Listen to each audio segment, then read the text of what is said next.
Because I have these kids since babies, every day, every night. Eva Koester is known as mother to two mentally and physically disabled boys who have been in her and her son Clement's care since they were babies.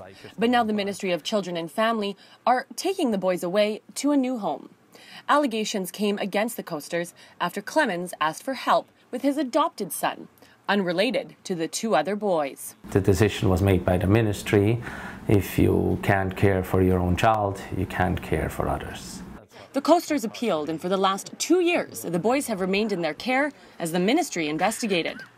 Or they took them out of the care, and the kids with the physical disabilities, they left in the care. So to me, this means, as hard as it sounds, but special needs have less value than the ones without special needs. The ministry would not comment on this case, but said their decision is based on the best possible outcomes for the child in care. However, the family of Hunter, the Koesters' youngest foster son, disagrees. They say the ministry wasn't basing their decision on Hunter's needs. He receives everything that he could possibly need and more from them. They're an extension of our family now.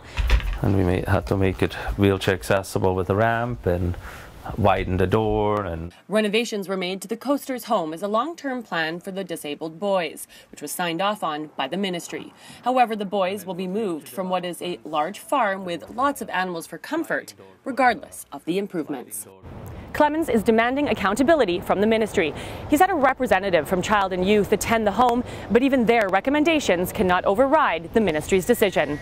All the way up until today, nobody has responded back to us with proper explanations.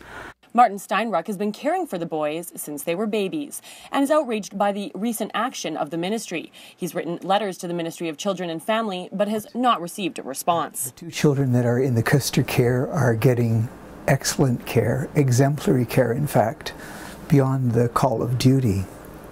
And I think it's a tragedy that the children are being removed from a home which is the only home they've known all their life. Steinruck is also concerned the boys will have to be medicated, or one will be given a feeding tube, which he says could lessen their quality of life.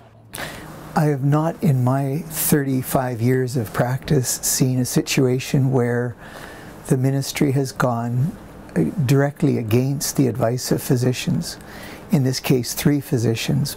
And Nancy Ross agrees, believing her great-nephew could be in great danger of regressing in his development. You take them from a situation that is healthy and loving, and you put them into a situation that's more clinical.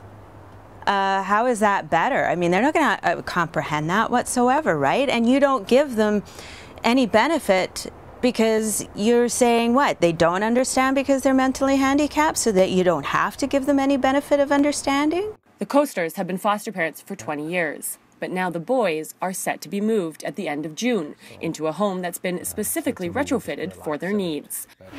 Yet, how can you replace a family that they had all along?